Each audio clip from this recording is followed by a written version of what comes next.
Gracias, presidente. Adelante, diputado.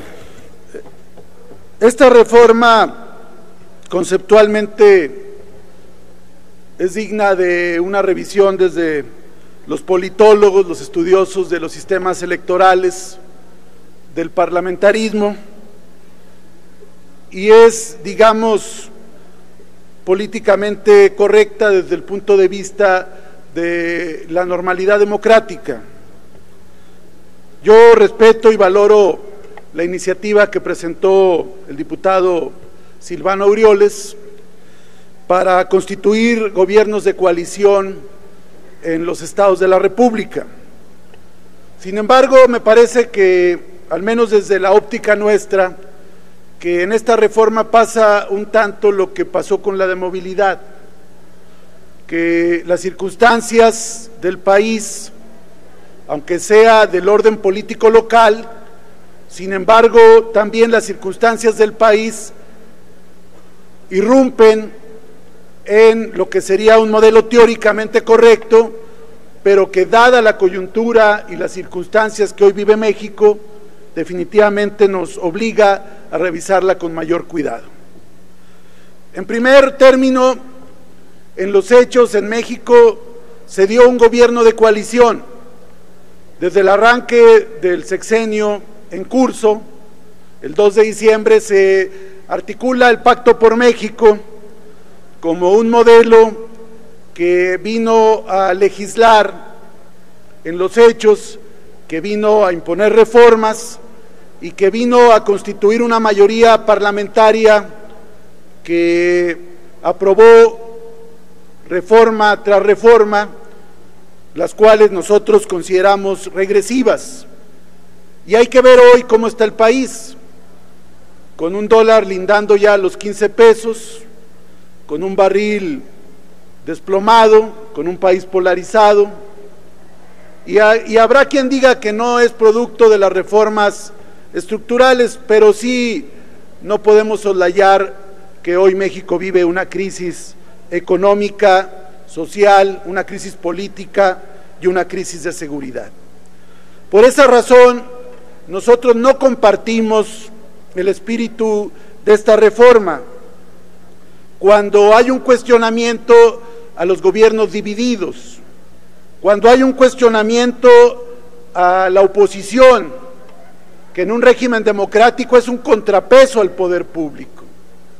Nosotros creemos que el voto retrospectivo que dan los electores, que premian o castigan a los buenos o malos gobiernos, es un elemento esencial de una democracia consolidada. Por esa razón, nosotros creemos que se parte de supuestos falsos.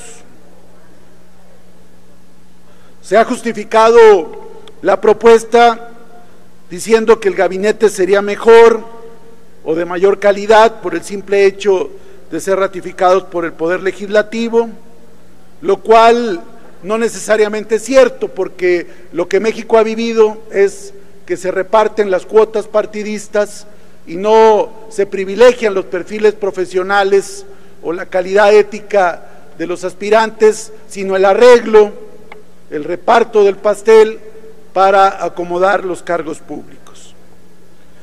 En todo caso, la ratificación de un gabinete en un gobierno de coalición tendría que ver con la discusión, con el escrutinio, con la transparencia, con la rendición de cuentas. Pero no advertimos, a partir de los últimos hechos, que vayamos corrigiendo esta circunstancia. Todos los nombramientos de los órganos autónomos responden al cuotismo, a las cuotas partidistas y no a la calidad democrática y profesional de los integrantes. También no podemos soslayar que muchas de las propuestas de gobiernos de coalición en realidad son planteamientos personales para tener un discurso de campaña y no necesariamente porque sea el mejor diseño institucional.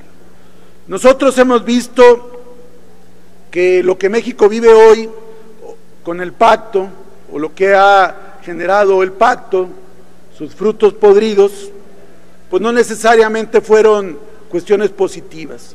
Quizás si hubiera habido mayor oposición de quienes integran el PAN o la mayoría del PRD, quizá muchos de los problemas del país hoy no estarían pasando. Y entonces institucionalizar los acuerdos partidistas mediante gobiernos de coalición no necesariamente fortalece la vida política y democrática del país en una circunstancia tan convulsa como la que vivimos. Nosotros pensaríamos que abonarían más en la coyuntura actual del país otras reformas, por ejemplo, fortalecer las atribuciones de las comisiones de investigación de las cámaras del Congreso con base en el artículo 93 constitucional, fortalecerlas para que el Poder Ejecutivo y las instituciones públicas, sobre todo las empresas de participación estatal, las que existan todavía, o los organismos descentralizados, estén siempre vigilados bajo la lupa de la oposición. Por eso creemos que en todo caso tendría que fortalecerse la comisión de investigación. Y yo por eso celebro que por ahí ya hay una iniciativa para insistir en una comisión de investigación de los contratos de IGA, que se requieren 125 firmas según el artículo 93 constitucional. Esa sí sería una buena noticia para la democracia del país, fortalecer las comisiones de investigación. Por otro lado, un grupo de legisladores presentamos una reforma al artículo 84 constitucional para que a los 3 años de gobierno, cuando hay un mal gobierno, se pueda convocar a nuevas elecciones. Y esto iría de la mano de la revocación de mandato, que es indispensable en nuestro sistema político y que sigue habiendo resistencias a construir una verdadera revocación de mandato. Si tuviéramos comisiones de investigación más fuertes, si tuviéramos revocación de mandato, este régimen político se transformaría. Habríamos evitado tantos casos de corrupción y tantos problemas en el país. Me parece que en la coyuntura actual, los gobiernos de coalición, aún sea en el ámbito local, institucionalizarían las componendas y los acuerdos por encima del país. Hoy México vive una crisis de representación y acotar aún más la pluralidad bajo el argumento de que la oposición es negativa porque obstruye al gobierno, me parece que no es un argumento sólido. Por esa razón, mi voto será en contra y seguramente de la mayoría de mis compañeros del grupo parlamentario, porque consideramos que aunque el planteamiento conceptual y teóricamente es correcto, la coyuntura del país no amerita gobiernos de coalición, amerita una oposición sólida, una oposición con capacidad para incidir en las políticas, pero sin claudicar y sin componendas. Es cuanto. Gracias, diputado. Cámara de Diputados, 62ª legislatura.